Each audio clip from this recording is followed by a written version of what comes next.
ধর্ষণের বিরুদ্ধে কথা বলা সেই প্রথম থেকেই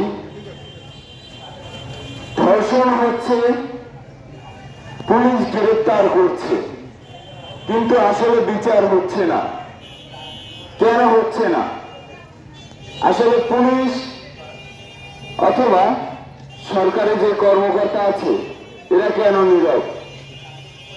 এরা কি দোষীটার পক্ষে নাকি ধর্ষণের পক্ষে? এটাই প্রশ্ন। একজন ধর্ষণ হচ্ছে, একজন ধর্ষণ করছে, কিন্তু আমরা দেখতে পাচ্ছি যে ধর্ষণ করছে তিনি বাইরে ঘুরে বেড়াচ্ছে। আচ্ছা, এই ধর্ষণকারী কি আগামীতে আরেকটা ধর্ষণ করতে পারে না?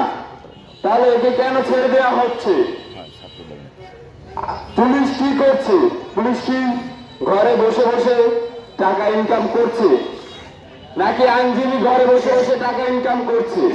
এই টাকা ইনকামের জন্য কি প্রত্যেকটা কেস হয়, প্রত্যেকটা মামলা হয়? আসলে আমার কাছে এটা অজান্তেই থেকে যাচ্ছে।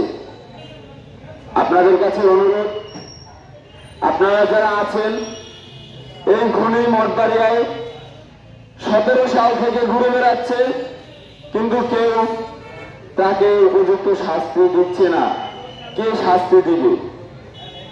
সরকার পক্ষের যারা আছে তারা নীরব দর্শক হিসাবে দেখছে। কেন দেখছে? টাকার কাছে কি সবই নিচ্ছে? কিছুক্ষণ আগে দেখতে পাচ্ছি সাংবাদিক সুনীল ভাই বলেছে 500 টাকা একজন আইনজীবী তার মুখের উপর ছুঁড়ে ফেলে দিয়েছিল। কেন? 500 টাকা কি টাকা না? আচ্ছা, আইনজীবী কি শুধু টাকার কাছে নীতি হয়? মানবিকতা নাই? আসলে তার মেয়ে অথবা তার বোন যদি আজকে দোষীটা হতো তাহলে সে আসলে ধর্ষণের মর্মটা বুঝত। তো সকলকে ধন্যবাদ জানাচ্ছি। আর আমরা চাচ্ছি যে ধর্ষণের বিচার হোক, এই বাংলায় হোক, এই মঠবাড়িয়ার মাঠেতেই হোক। মঠবাড়িয়ায় যে কয়টা শিশু ধর্ষণ হয়েছে প্রত্যেকটির বিচার হোক, প্রত্যেকটির না হলেও 2-4টার হোক, তা থেকে সবাই শিক্ষা গ্রহণ করুন।